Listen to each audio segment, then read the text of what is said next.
This is God's own, not mine.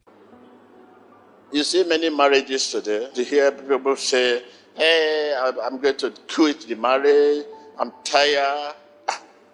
You begin to ask, maybe they are coming together is outward appearance, outward qualities. Maybe probably the lady saw the handsome, the beauty, money, or fame, popularity.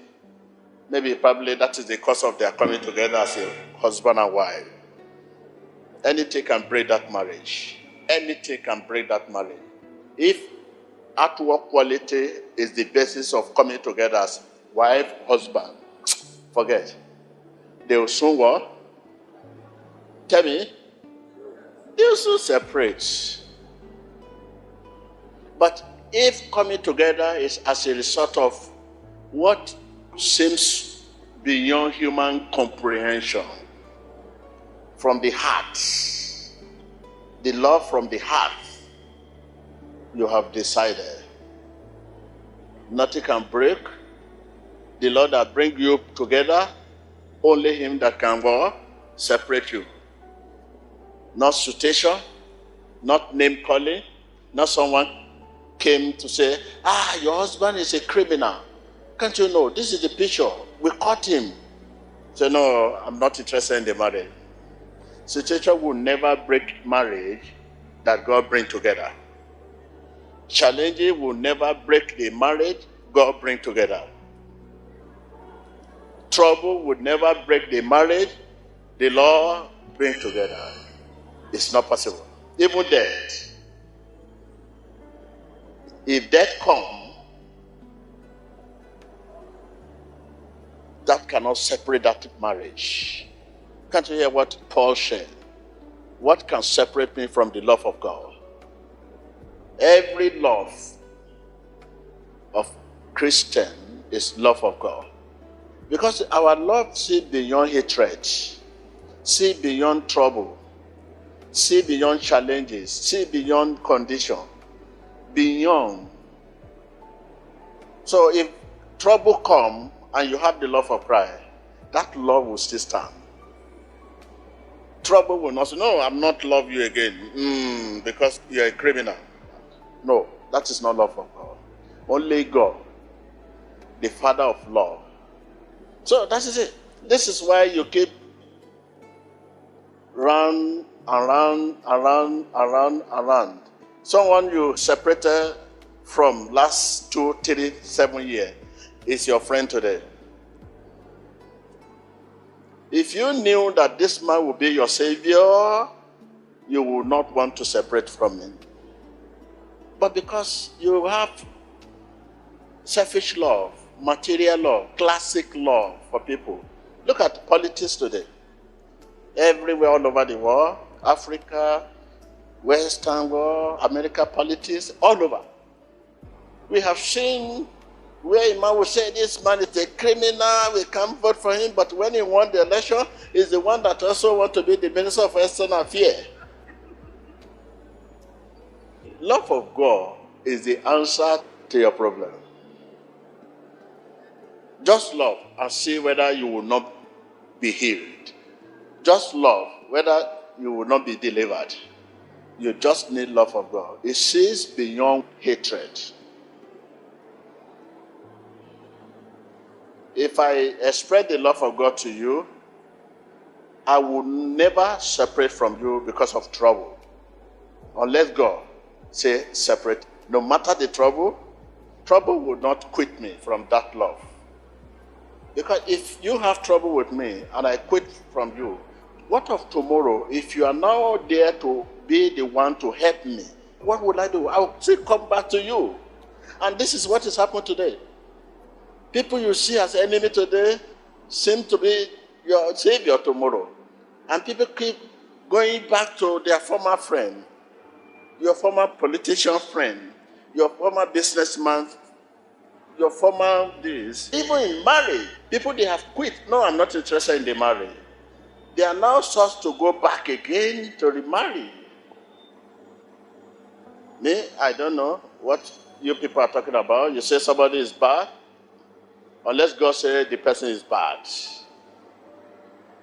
Because God can use any foolish thing to humble anyone. You that say now, very arrogant. You just find yourself stealing a property. By the time you finish stealing the property, you say, what pushed me to this? I have a lot of money. Why should I steal?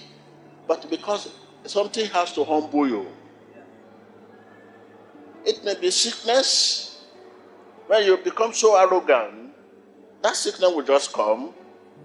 What you don't look at, you will now begin to look at the thing to humble you. After you have finished humble, the sickness is gone. Look at many of you today, many things has humbled you. You that used to count money, you are now becoming a beggar. Someone you say you will never greet is now your savior. A lot of things has humbled you. A lot of things has humbled you. Many of you say, I will never come to synagogue, but you are the one sitting in front now.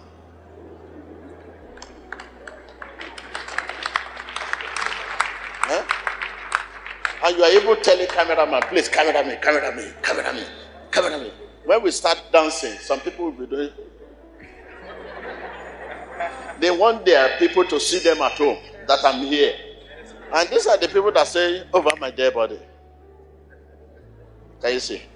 We keep eating what we have vomited, like a dog. You know, dog. We vomit today, we eat what we vomit. This is life. In our business, till you say you will never go there is what you are doing now. A man you say you will never talk to because he's in position to help you. Is now you are going there. You vomit and you are eating your vomit. Why? This life just very embarrassing. So me, I know this right from the beginning of my life.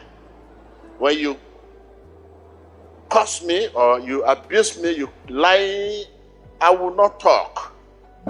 I will be looking. Because I'm afraid that you that hate me now may be my savior tomorrow.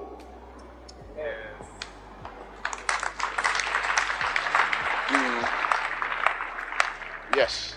When people stand to say, TB Joshua is devil, this is all sorts of things, you lie against me, whatever you do, I will not talk.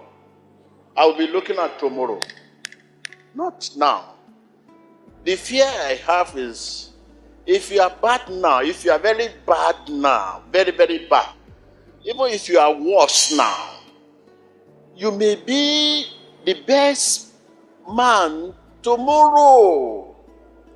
If I now begin to wrestle with you and we fight beyond repair, if you are now the one there for me tomorrow, how will I approach you?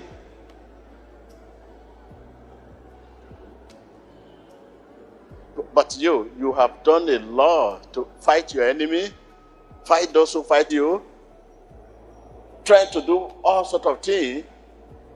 People insult you, you insult them, you take you to court, you sentence them to prison. Many are here today, many of their husbands are in the prison. Many are here today, many of their wives are in prison. Many are here today, their housemaid, they have imprisoned them. Many are here today, their staff, working with them, they have imprisoned them. The Lord, if you look back of what you have done, many have imprisoned their Savior tomorrow. Tell your neighbor, many have imprisoned their Savior tomorrow. Because of wrong. Because of wrong, the person have done now, they have imprisoned their Savior. The person you imprison is your Savior tomorrow and is in prison. Check yourself. Your staff, what they have done is bad, we agree. They might have committed crime, stealing, destruction in your company, destroying a lot in your company, but you sentenced them to death or in prison, some even dead. But these are the people God wants to use as a savior for you tomorrow. No matter how bad. the person is now. Tomorrow is something you don't understand. Mystery you don't understand.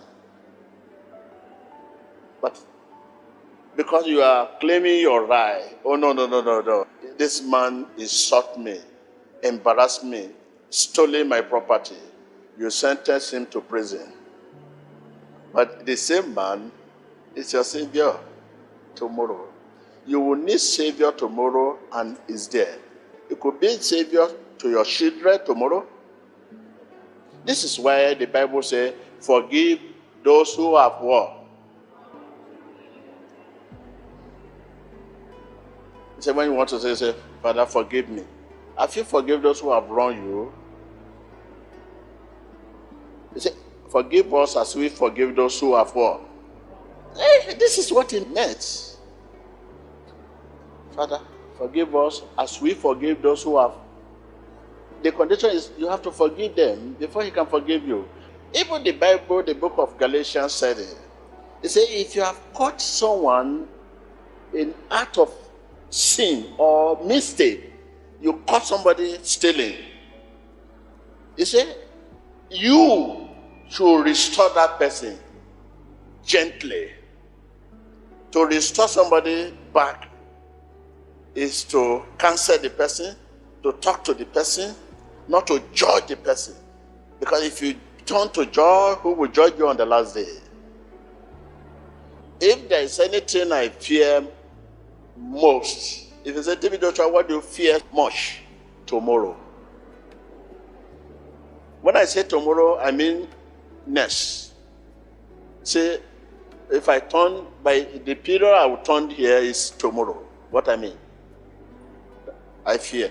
Now, I'm not fear now, what I'm looking.